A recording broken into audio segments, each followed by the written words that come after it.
now as the dice roll. Brought to you today by Zinna Bunyan Breath Mints. Find a kiosk wherever fine foods are sold.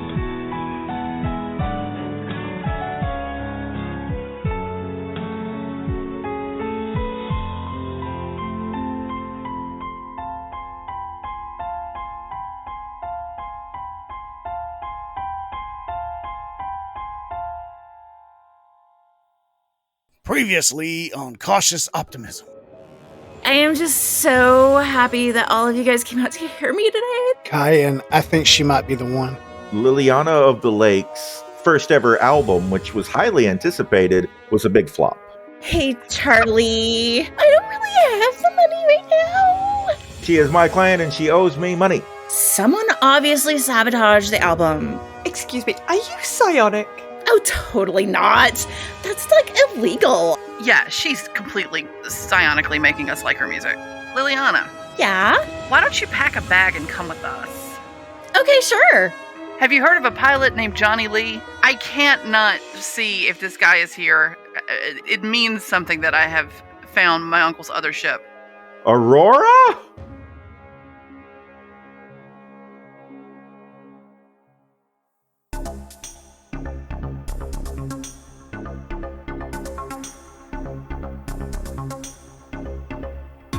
Hello, Cautious Optimism. Aurora Borealis Shand. A human woman. I'm not interested in selling this ship. She has a huge smile on her face. She's very important to me. Hank Crawford. Engineers Bad news, good news. Bad news, fuel leak. coming and going from the spaceport. Good news, I found duct tape. Kyan Brunt. A Mator. I am a doctor. A 9-foot-tall, 4-armed creature. I don't care if they call me Hey You, just let me do my job. Rico, Humanoid I'm observing you. cat person. It's for science. Liliana. An Evo, I don't know if you know, but, I'm famous. a species capable of psionic powers. We are going to be the best of friends. Thank you, Cautious Optimism. Welcome to the station.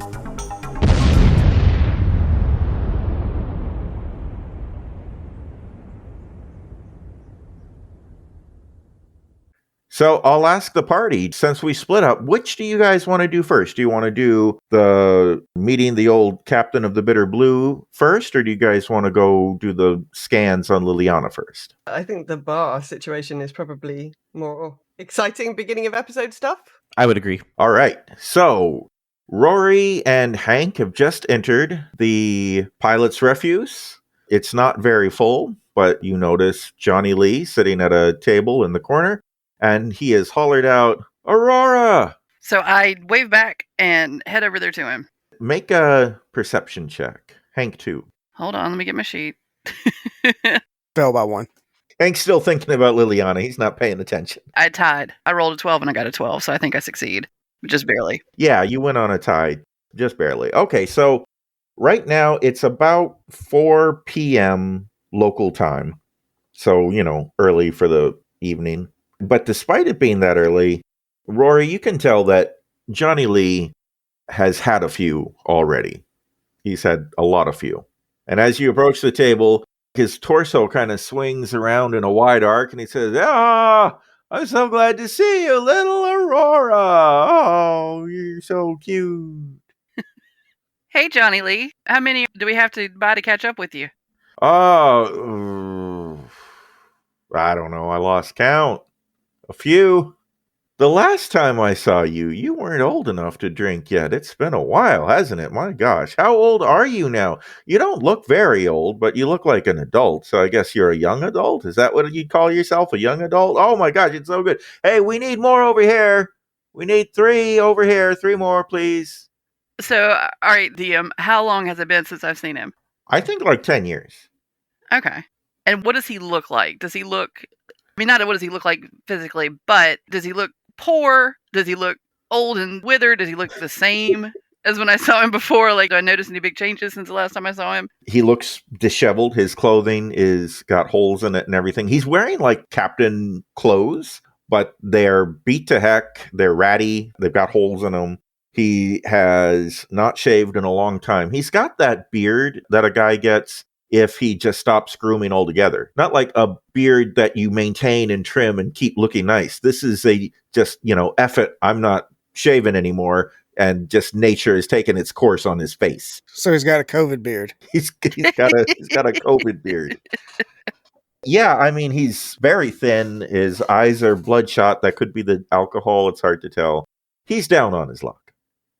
I motioned to Hank.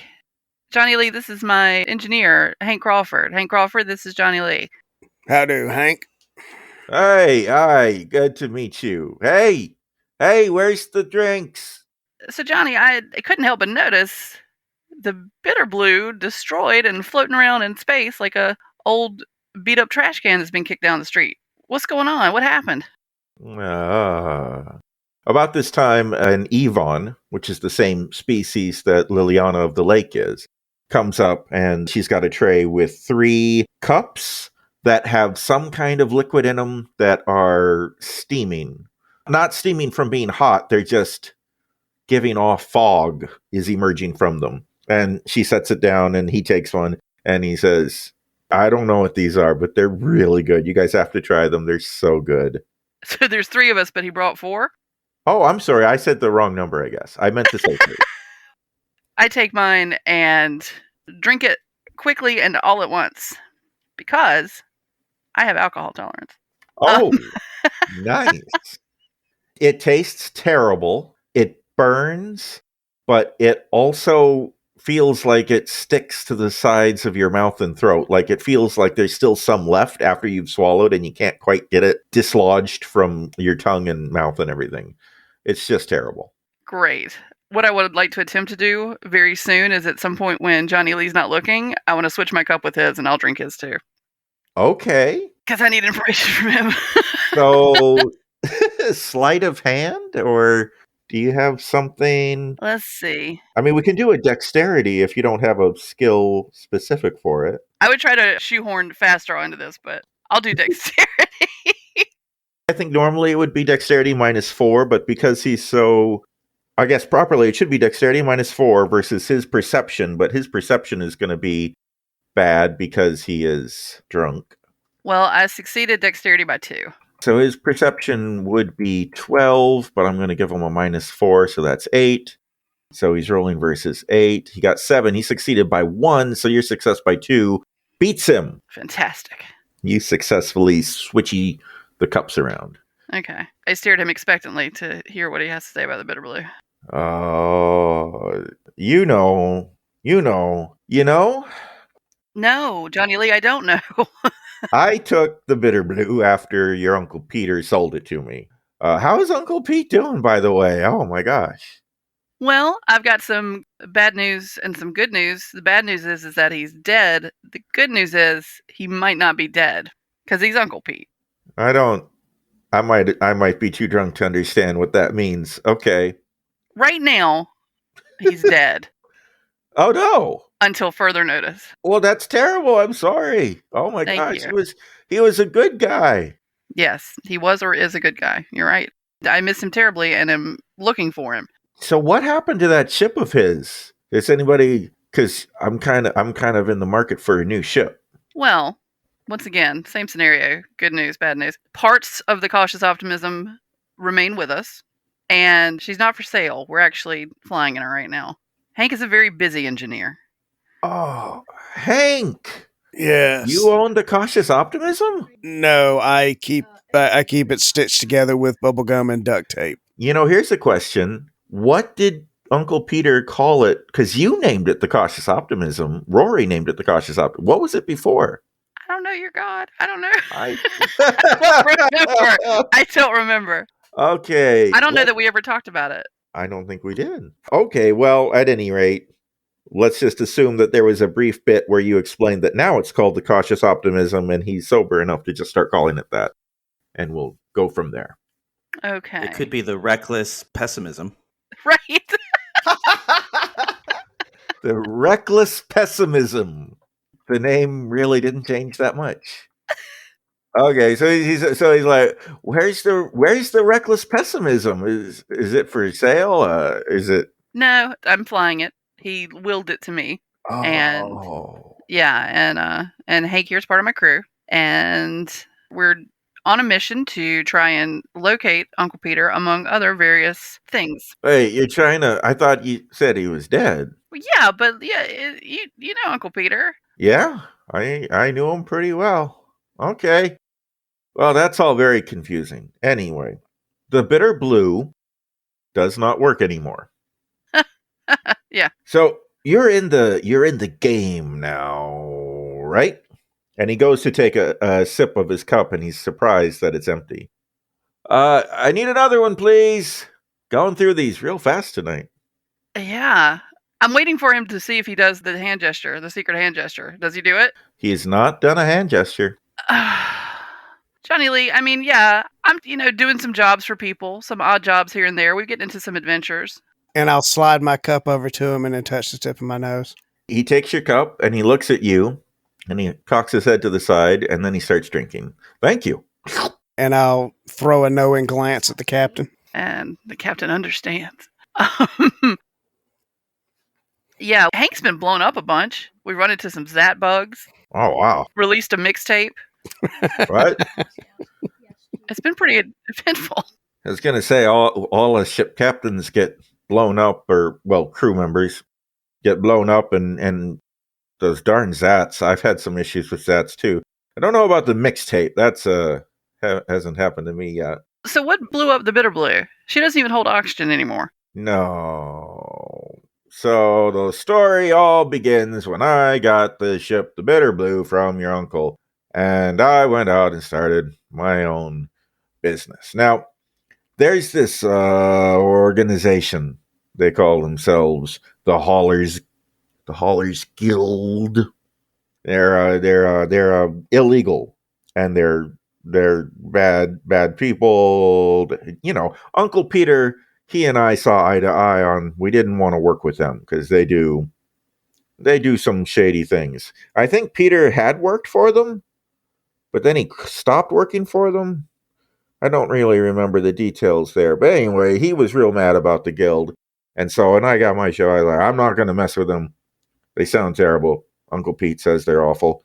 So off I go. And, it's kind of hard to get good paying jobs if you're not part of it. So I spent a couple years. I got a real good gig. I spent a couple years hauling poop. Oh. Yeah.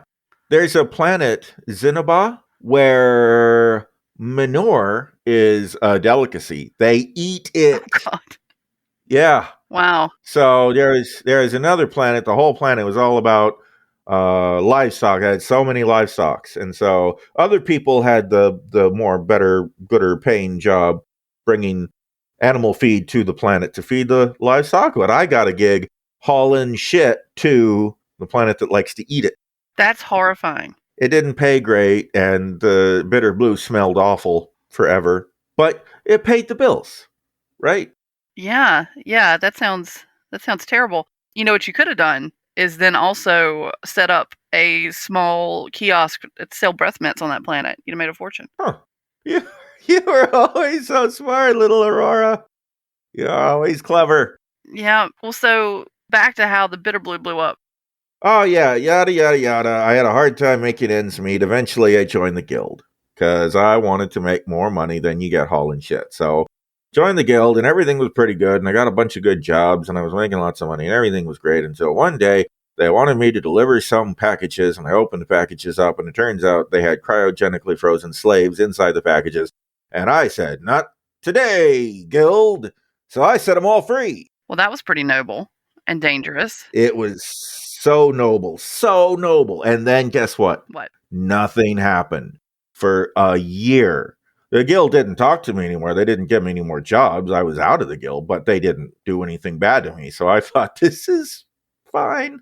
So I couldn't get the shit job back because someone else was doing it. That was too bad. So anyway, one day I'm traveling through space, and the ship goes into this giant asteroid field. And I say to my navigator, why are we in an asteroid field? And she says, I don't know. According to the ship's computer, we're on course and should be nowhere near an asteroid field. And we start getting all beat up by asteroids, and everything's going terrible. And then we get hailed, And I say, "Oh, mayday, mayday, mayday! Oh, we're in asteroids, right? Right? Right. You know, Yeah. right? Like you would do." Sure. Yeah. And then guess who it is? The guild. Yeah. Yeah. It's the captain guy's Toldemar. And his ship's got a real stupid name, the Hired Gun. That's a stupid name. If you see a ship coming called the Hired Gun, you know it's a bad guy, Yeah. right? No, right. There's no ship called the Hired Gun that's like delivering candy. Agreed. So anyway, I guess somebody on his crew had hacked into my computer and sabotaged it and sent me into the asteroid field. And he just hailed me to laugh at me and say, you know, nobody betrays the guild or something. And anyway, then he flew away. Long story short, we managed to get the bitter blue out of the asteroid field. And we had a what do you call it? Those things that you shoot at people and then they explode? Torpedoes? Missiles? We had one of those things. Yeah, right. So what we did, my engineer was real smart. She was real smart. She figured out. So she rigged it so we could shoot it out the back of the ship, and the pushiness, The propulsion. sure, of it going out the back pushed the bitter blue forward, and we had aimed ourselves to the station. See, so and then the torpedo exploded, which gave us even more speed. Unfortunately, it killed her, the engineer. Oh my god. It wasn't part of the plan, the exploding part. Yeah. Oh. You got to be real careful, Hank. You remember, you got to be real careful when you're building things to shoot missiles. They can be real tricky. And Hank thinks about it with him getting jettisoned into space. Yeah, it's very dangerous. Yeah. Yeah. Good lesson for you. Anyway, so eventually, the movement keeps moving until it stops moving. It's a science thing. Yeah. So eventually the bitter blue got here. And once we got here, we got stopped. Well, I got stopped. I was the only one left. So I got stopped by, I don't know, space tow trucks. And they hold the bitter blue over there, and they said it can't come into the station because, it doesn't work. And they didn't want it running into ships that do work, I guess. Mm-hmm. You know what I mean. I do. Okay, I finished this drink, by the way. Thank you, Mr. Hank. We need some more drinks over here. By the way, Yes. Aurora, do you have any money? I do. Good. I have some money. Great. Yes, more drinks, please. Yeah. But I've got it all figured out. Okay, here we go. Here's my plan. What's the plan? It's easy. See, the hired gun is here. Stocked on the station. Really? Yeah. And I have it on good authority that there is a bunch of treasure on board. And Toldemar and his whole crew is on the station partying, doing shore leave stuff. And the ship is, I'm going to break into the ship and I'm going to steal the treasure. Okay. Yep. Well, let's just... I have a couple questions. Yeah. All right. How are you going to break... are you going to be sober when you break into the ship? I was sober when I tried the first time. And it didn't work. So I'm trying to do a different way now. Okay. Let's say you do. Let's say you break in. Yeah. You get all the treasure. All of it. Yep. How are you going to move it? Where are you going to put it? How are you going to get it off the station? One of the treasures is he's transporting what's those people that they've got the 4 arms and they're real big? The Matorb. Those guys. Mm-hmm. He's got one of those guys. Mm-hmm. And supposedly the Matorb guy committed some crime and he's arresting him and bringing him back. Well, we all know it's going to be a slave, right? So right. I'm going to free that guy because he's on the ship, right? I'm going to free that guy. And those guys, they're real strong. So he's going to carry the treasure because I'm going to be like, hey, I just rescued you. And he's going to be like, oh, thank you. Thank you for rescuing me. Here, let me hold all this shit and carry it back in for you. Yeah. Yeah, that's a great thing to do to an exploited person is to further exploit them. No.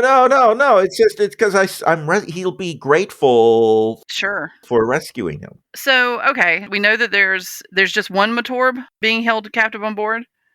Probably. Okay. Do you have? I'm sure you do, because anyone who's trying to pull off this brilliant of a plan has got to have it. Do you have like schematics of the ship, or have you drawn anything like on a napkin that is like a Yes. okay. Yes.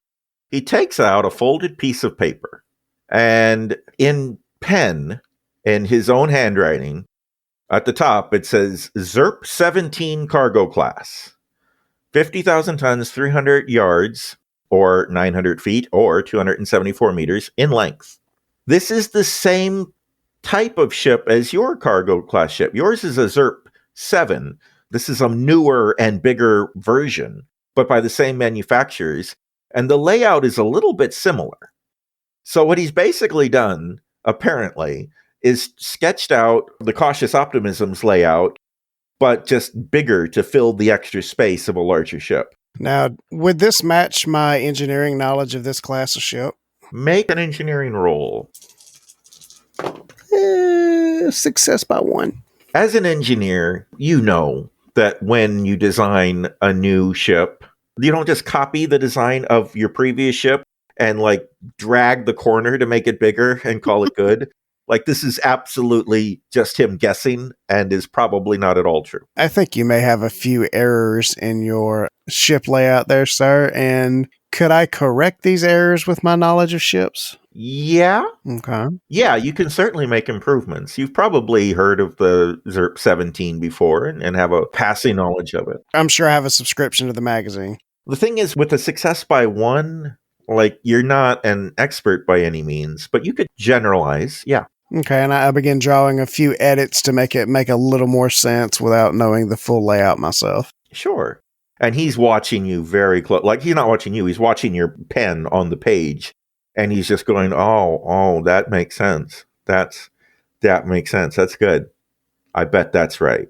I'm so glad you're here, Aurora. And Aurora, now you can help me. I think that this has been a really good thing that we've met. I think so, too. We could go now. Well, so here's what I'm thinking. And I want to look over at Hank as I'm saying this and just kind of like give him that, look me in my eyes and know what I mean. Johnny Lee, I think that we need to go back to the Cautious Optimism. You come with us. Yes. And we really get the whole team together and we make a plan. And we get the you have weapons, right? We'll get armed. Mm-hmm. Yes. Yeah. You have a crew? I do. Are they? But we need to not discuss these plans in this open bar setting. Anybody could be listening. Oh, that's right. Shh. Yes. So I stand up and I pull him up. Why don't we go now? And Hank, if you will help him get out into the hallway, I'll go pay the tab and meet you guys outside. This sounds really good, guys. Yeah. I'll stick myself under his arm so that I can carry his sloppy weight and escort him to the door. He accepts your help without acknowledging it. You're not sure if he's even really aware it's happening. I want to go up to go pay the tab. And as I do, I want to make sure I look around and see if it looks like there's anyone in the bar that's been noticing us, or watching Johnny Lee as he leaves. Sure. Make another perception check. Oh, I failed by 1. No, it doesn't seem suspicious at all. I got booze in my eye. So I pay the tab and follow them out. All right. Subtract 42 lopsies from your monies. This is like a Rico thing, but I wrote it down. Okay. You'll have to report this to your accountant when you arrive back on the ship. Maybe you just hand her the receipt as you hand it over. Here are my expense reports for the month. Okay. It's an awful lot of alcohol for... I mean, I don't know. HR might want to talk to you after that. That's all I need is Shipcom to give me flack about it. So, all right. So walk back out into the hallway, and Hank, I motion you to kind of go on up ahead with him towards the Cautious Optimism, and I want to make a call to Kyan.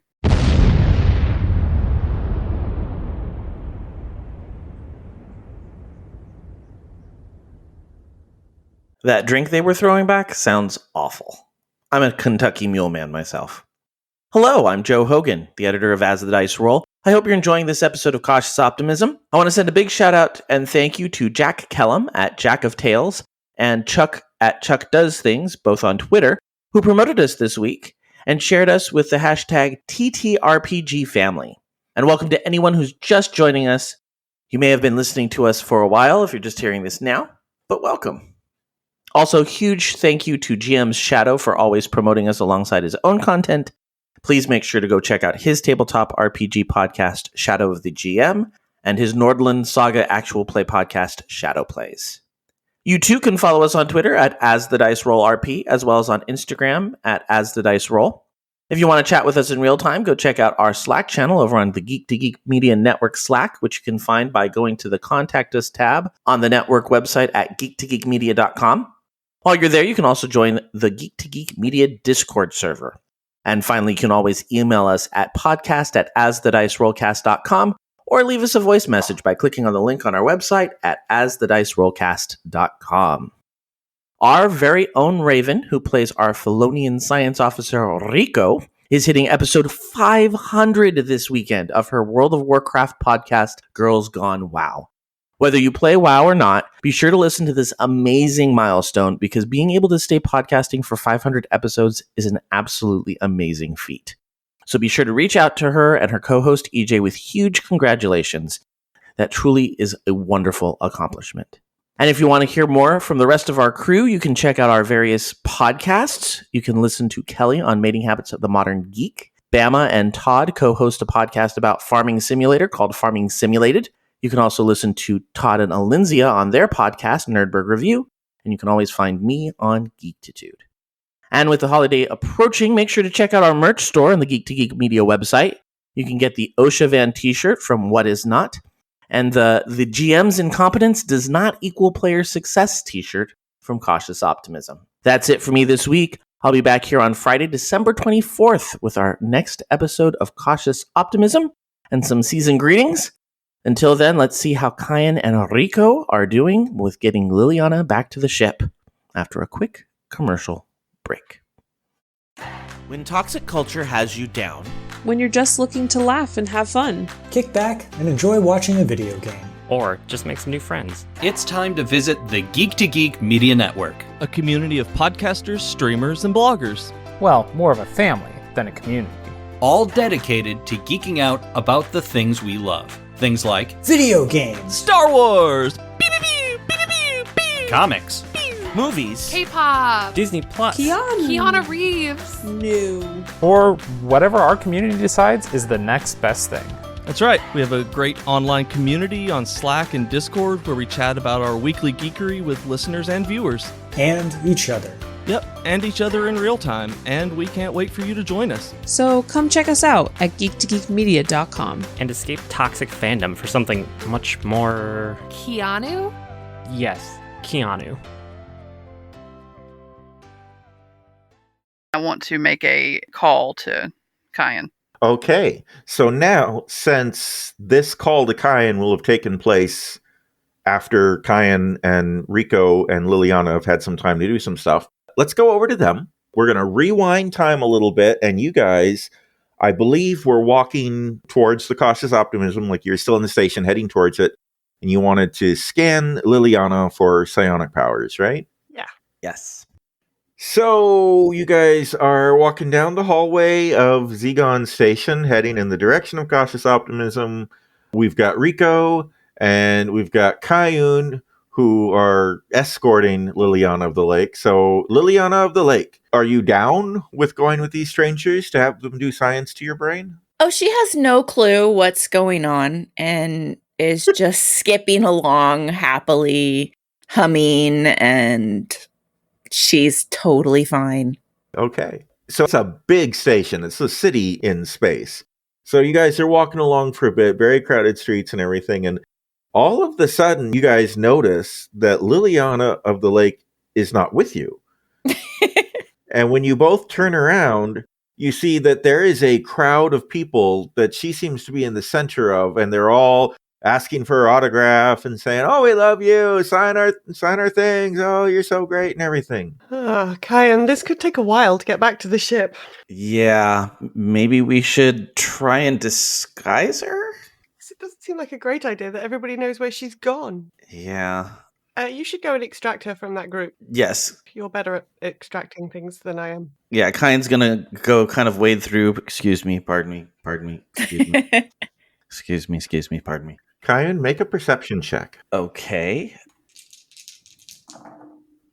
That is a 10, and my perception is a 12. Success by 2? Yes. Okay. You notice an avian girl in the crowd who is getting closer to Liliana, is almost to Liliana. The girl looks upset. Everyone else is super happy and joyful, and this bird girl is not. And you notice she is holding, kind of concealed under a jacket, some kind of fruit pie. And it looks like she's getting ready to throw it or smash it in Liliana's face. Oh, okay. Does Liliana see this at all? I'm assuming no, because she's an idiot. Well, make a perception check, but -4 to what you need to make it successful. Subtract 4 because you're so distracted by your adoring fans. Okay, so how many dice do I roll? 3 6-sided dice. Okay, 3 6-sided dice. And what's your perception normally? Okay, so I rolled a 14. My perception is 11. Okay, and it would have been -4, so 7. So I totally don't see anything. You failed by a whole bunch. You don't know Yeah, anything yeah, about what's yeah. going on there. All right, what are you going to react in any way, or How old is this? I mean, does she look like she's a minor, or is she just a younger woman? as a physician, I would say you're probably better at guessing people's age, even aliens, than the average person. Mm-hmm. So you would put her at about 15-ish, which would be comparable to a 15-year-old in real life human society. Kyan is going to simply step in between the girl with the pie and Liliana. Okay. Oh, look, it's my bodyguard. The avian girl is going to try to get around you. So she's not going to push you out of the way, though. She's going to try to get around. So let's do her dexterity versus yours contest. Okay. Do I get any advantage to the fact that I have 4 arms that I can kind of extend out? I think we're going to just go with what it says on your sheet for your dexterity. All right. Her dexterity is 12. She failed by 1. So unless you failed by a lot. No, I made it just at. I tied. You tied. Okay, but it was really close, actually. Kyan trying to stop this 15-year-old girl. But you did it.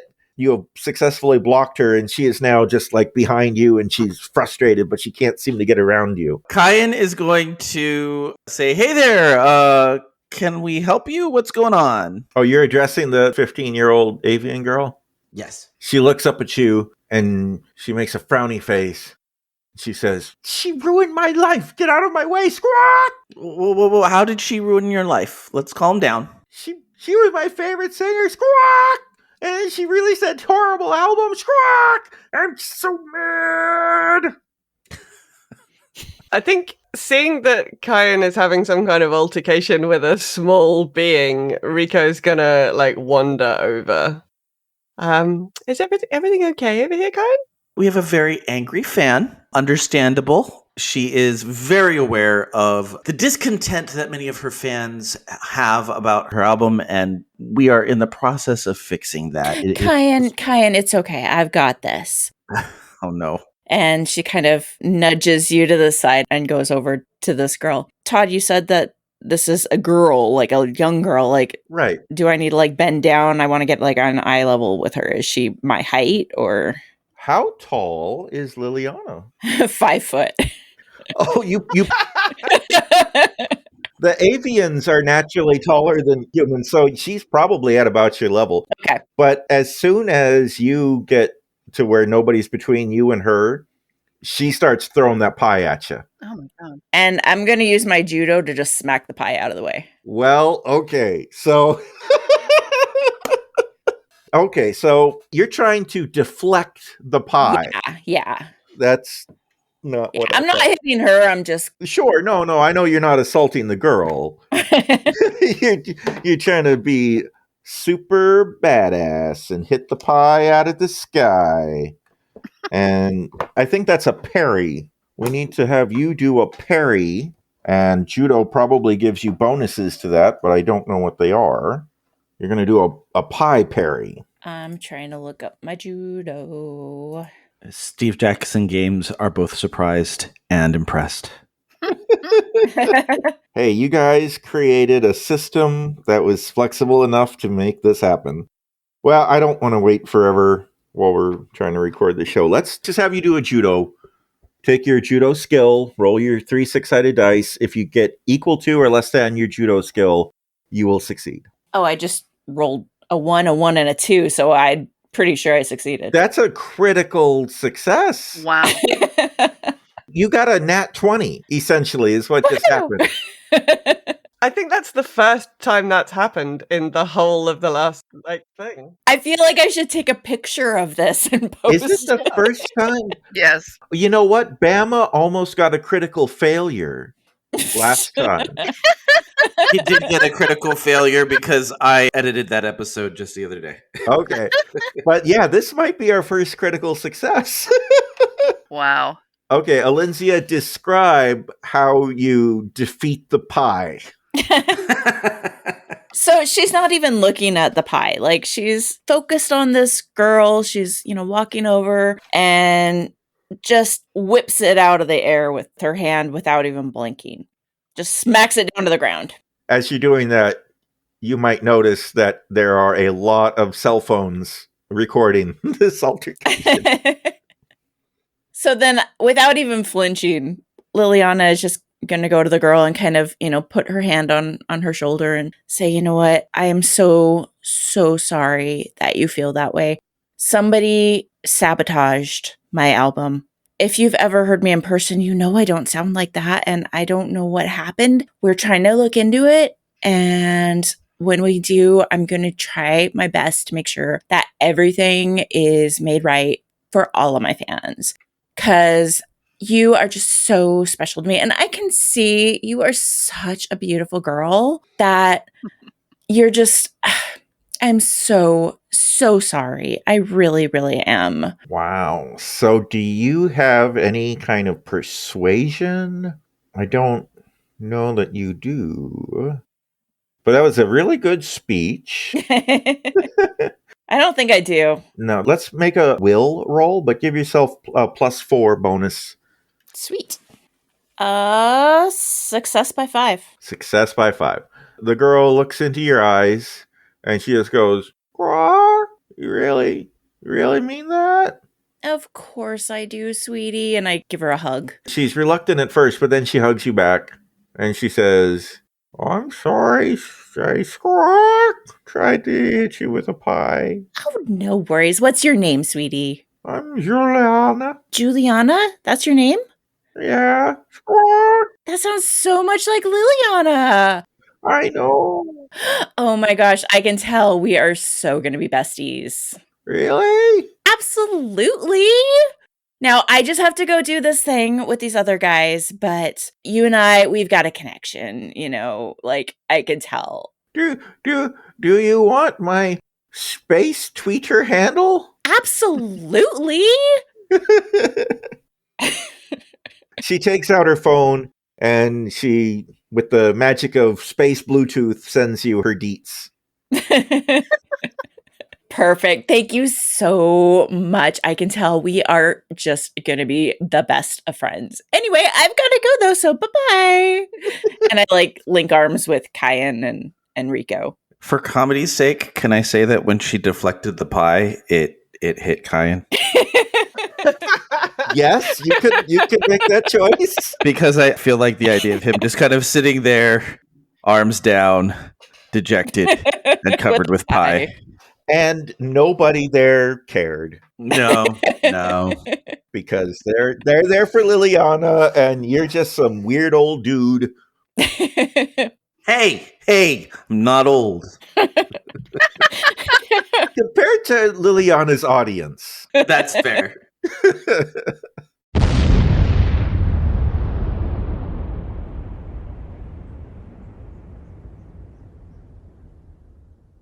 Next time on Cautious Optimism.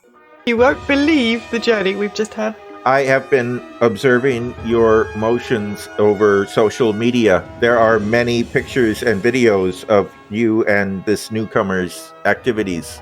Do you have anything in your med kit to sober him up real quick? Kyan, this looks very similar to your readings when you're having one of your little episodes. We've got big trouble on the station.